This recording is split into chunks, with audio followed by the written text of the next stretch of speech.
Hello, and welcome back to the channel.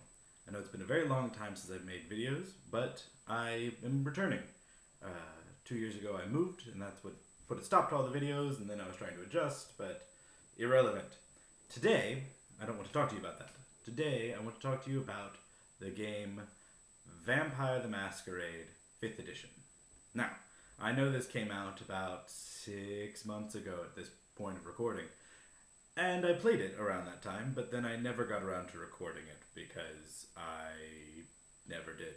But that is irrelevant. Today we're going to talk about Vampire 5th Edition and my thoughts on all of the system, setting, and art, as well as my opinion after having played it for multiple sessions.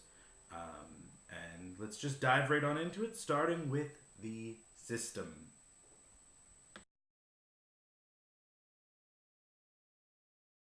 So, the system for Vampire 5th Edition is, if you're familiar with the World of Darkness, it follows the same basic idea of I have dots, and you put them all together, and then you roll a pool of dice to try and get a success. Each one has to come up with a certain number. So, for example, each die that shows a 6 or more counts as a success, and you need a certain number of successes to succeed in the check ultimately. And so this is still the same in 5th edition, as well as a few additions such as the notion of there is no more botching from previous editions. So if you roll a 1, it does not detract, it does not subtract from your pool, which is good and bad in some cases because, well, it was fun sometimes. And a 10 does not always explode. Now, for example, you need to get 2 10s to make them both explode. You cannot just have one, you need 2 of them, and they need to come in pairs. Which is both, it's a little infuriating sometimes if you only get one, but it's really not the end of the world. So that system still is much the same. So they've done a very good job, though, of actually streamlining it. So I actually had a whole bunch of new players when I ran 5th edition. Some of them had never even touched World of Darkness before. And within about 30 minutes of playing, they were very quickly able to assemble pools, roll, determine their successes, determine their failures, determine if they got a critical or not. So, in that sense, the system is actually very well written and it is very well designed, but that is kind of common for World of Darkness at this point. The systems are generally light and easy to explain. There are also some new features that I personally found to be rather enjoyable. So, from previous Vampire editions, there was the thing of a blood pool. And a blood pool was this resource pool that you would subtract from as you used disciplines, or you would gain if you fed on someone. And while this was very cool, it was very good, it definitely served its purpose, it did add a gaming element to it, an element that, while not bad, could be better, because you could fairly easily avoid letting the beast out by just managing your blood pool fairly judiciously. I like that, but the new system is that you have what's called a hunger die, which is a die that is a different color than the rest of the pool that you're rolling. And you roll a number of hunger die equal to your hunger rating whenever you make a check. So, you then roll. They act like normal dice. However, if they come up a 1, they can have a Bestial Failure, which is when you fail and it's because the beast has been let out. So if you roll a 1 on a hunger die and fail the check, you have a Bestial Failure, which is interesting. Usually results in some sort of masquerade breach or some sort of complication that needs to be resolved right then. So it's very important that you should not just have a Bestial Failure and then everyone's blood hunting you because you've broken the masquerade and it's all just gone. It's not like that. It's not that severe. It's something that needs to be resolved quickly, or it could result in something like that. Or if your hunger die comes up as a 10 and it criticals, you get what's called a messy critical, which is you succeed in a very violent and brutal way. So perhaps you are trying to sneak past the guards and maybe you get a messy critical. So maybe you don't sneak past the guard, you eat his throat, and he doesn't scream out, and that's why you got past him quietly. It's because he's not there to alert anyone anymore.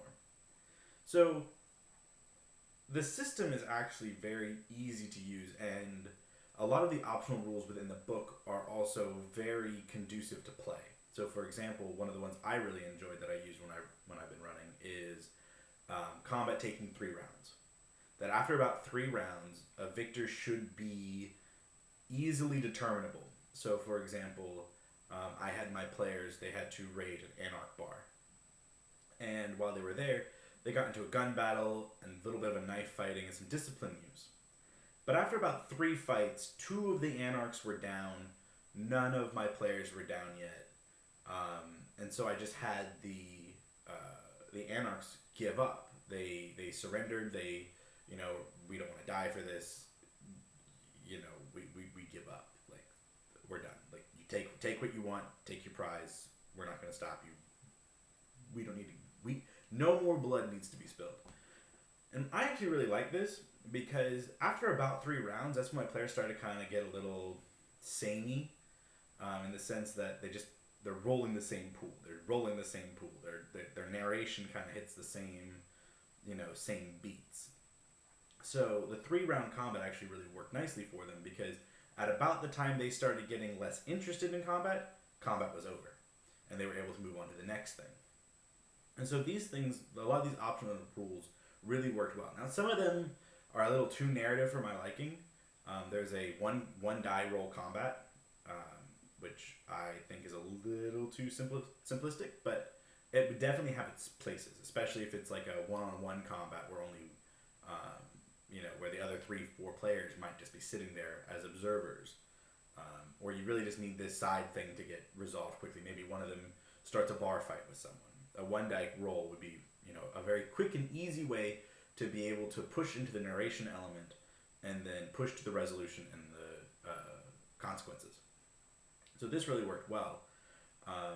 And the system generally followed that same trend of how can we make this streamlined enough that new players will pick it up very quickly, old players will see something familiar, and everyone will really enjoy it because they'll be able to get the nitty-gritty elements for themselves where they actually feel like, because there are players who love combat, myself included. I enjoy a healthy dose of it.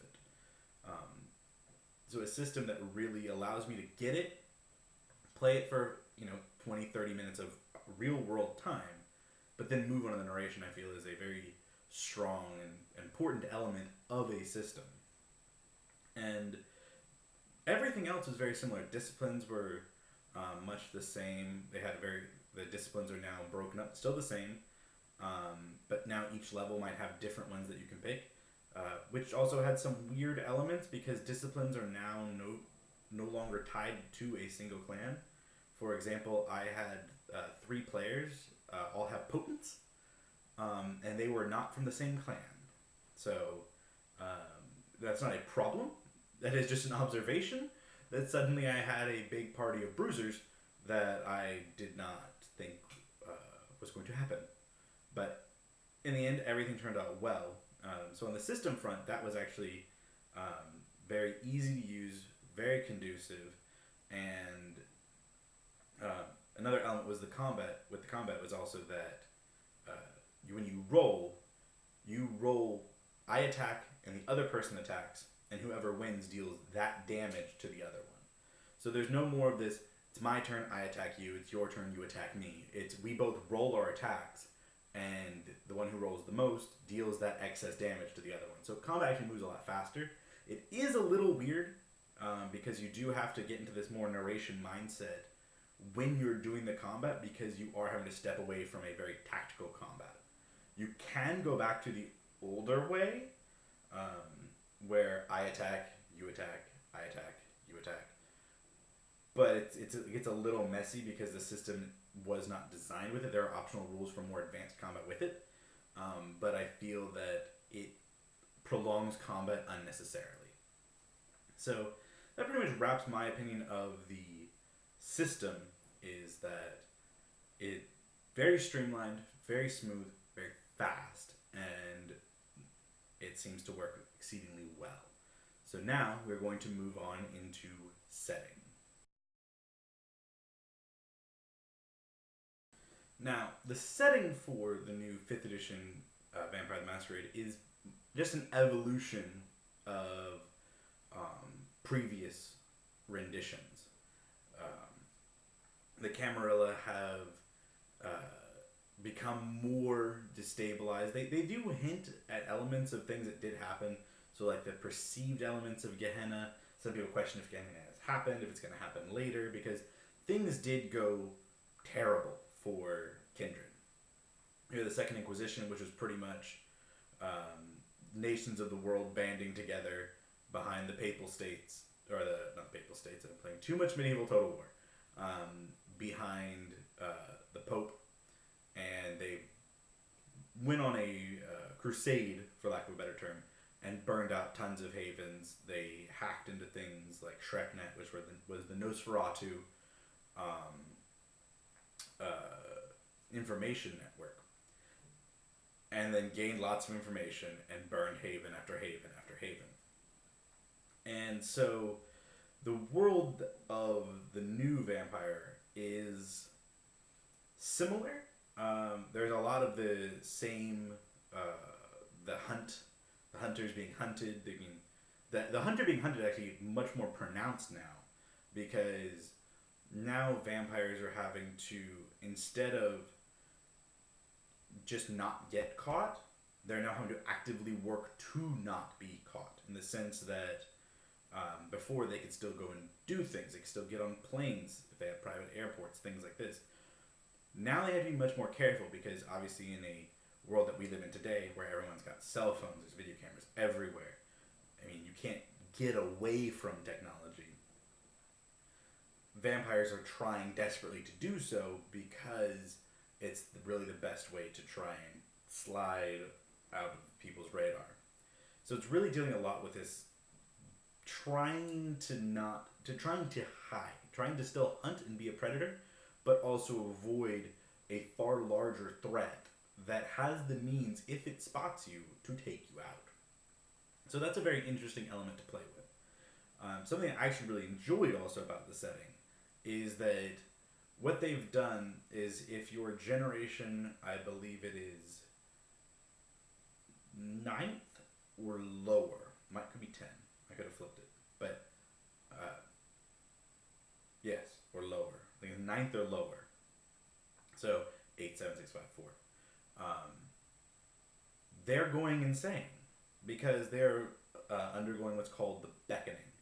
And the beckoning is pretty much calling all people of all kindred of that blood purity, for lack of a better term, back to the Middle East for something. And if they don't go, they definitely start feeling this insanity. So the upper echelons of the Camarilla, predominantly, as well as some anarchs, are being called, or they're losing control of their regions, because they're unable to actually manage them coherently anymore.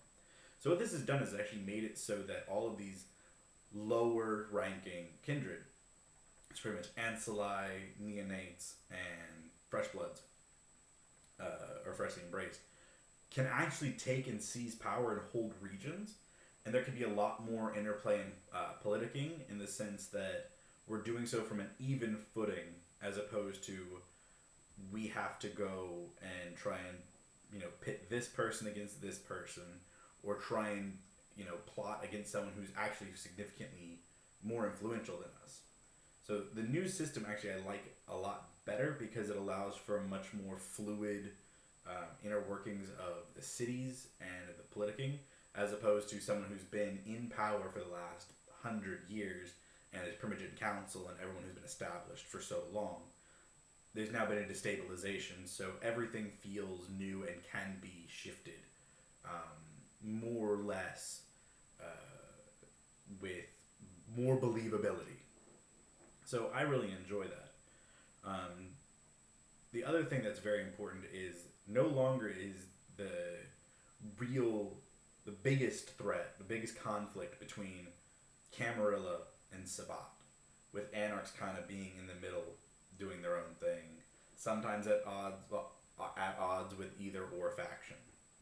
Now what it is that Sabbat is pretty much retreated again to the Middle East to deal with something that will probably be revealed in a later book. And now the biggest thing is a destabilized Camarilla and an Anarch that is trying to overtake it. And a re-emerged Anarch faction that actually has the means and the ability to challenge the Camarilla. So this is actually really cool for me, because I think that this worked a little better. Now, I love the Sabbat. I played in the Sabbat Chronicle for a while. But it was very easy for them to paint each other in "you're evil, I'm not." Especially from the Camarilla element of "you're evil, I'm not." But with the Anarchs, there's a little bit more ambiguity and gray, as it becomes much more an approach of who's really better. And also with the Second Inquisition hanging over everyone's head, it adds a lot more to that. Can we come to an understanding at some places for the betterment of both factions? So the setting's been advanced all the way up to 2018 currently, as well as a lot of those things have been, some things have been changed. For example, the Tremere, the house has been shattered, the pyramid has been shattered, and now it's more has more factions in it. Now the core book does not have all of 13 clans from the original book. It has about 8 of them, I believe. So it does kind of, it doesn't have, for example, followers of Set. It doesn't have the Ben Hakim, so it doesn't have the Assamites in it. It doesn't have Ravnos. So it is missing some of them. However, it does have most of them. I believe it does have 10, because I think there's only 3 that were missing. Could be wrong. But, so that pretty much wraps up in a quick and dirty and short summary of the setting of where it's at. So it's pretty much in very, very short. It has been updated, and the central tensions and threats have been shifted from avoiding the Second Inquisition from the top, and then instead of Camarilla, Sabbat, and Anarchs mixed in, it is now predominantly, almost exclusively, Camarilla and Anarch. So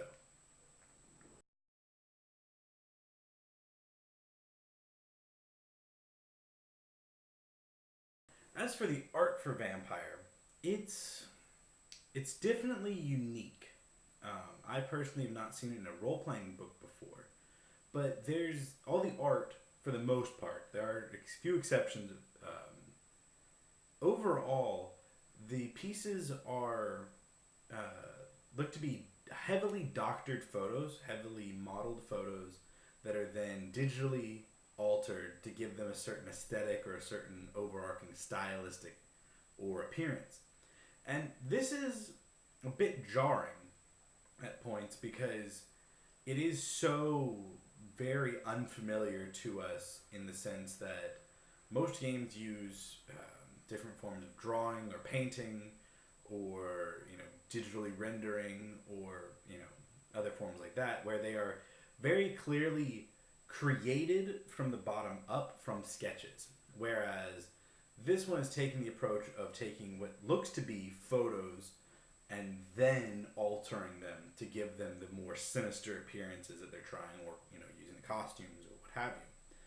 And so at first this is very odd, because mixed with the just very odd 3-column layout, which is not bad, just also very different, though it's not even consistent. There are definitely points in the book where it'll be 3 columns, some pages will be 2 columns, and some will even just be 1. But so with all of that, it's layout and artistically, it's very odd, but not bad. It actually ends up lending itself very well to its setting and to its atmosphere and its vibe. I mean, the book almost feels like a modern art textbook or a modern art book in general, in the sense that as you flip through it, every page almost has these beautiful pictures on them. But that's exactly what they are. They are pictures. They're just doctored pictures. And so it is definitely unique. It is definitely different.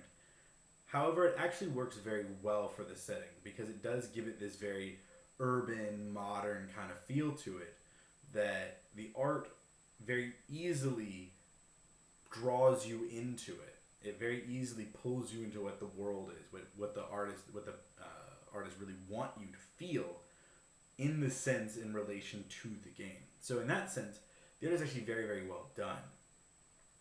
But I have seen some complaints about it. I have some friends who have looked at the book and they were very shocked at first. Given most of the time that subsides, it just is very odd the first time. And overall, just as a slightly jump ahead from the core book, because everything I've talked about today has been in the core book, I have looked at both the Camarilla and the Anarch source books, which I may or may not review in the future. I'm not quite sure yet. But both of them also have very strong layouts that, again, they use the layout of the book itself to draw you in. Not just the art, not just the writing, but they actually use the layout and design to do it as well. And I feel that that's best reflected in the sense of the core book. It almost reinforces the core book's design by the sense that these source books also have very different designs, but do the same thing. They use all parts of the book to pull you in. So overall, in summary, I found that Vampire is a very good game. It's especially very good for new players, and I would recommend it in the sense that if you haven't played it before in any of the Vampire games, it's very easy to jump into it. It's very easy to pick up. And it's very easy to go. If you've played before, it definitely requires a different learning curve because you have to unlearn some things that you picked up and learn these new facets. But in the end, that's actually not a huge issue. I found that the game actually works very, very well. It's very smooth, very fast, very quick, and it really provides everyone with what they want. So I would personally recommend this game in the future, and I hope you do as well. So in the future, I'm going to try and post videos roughly every week, every 2 weeks, hopefully, if I keep that schedule. And until next time, happy gaming.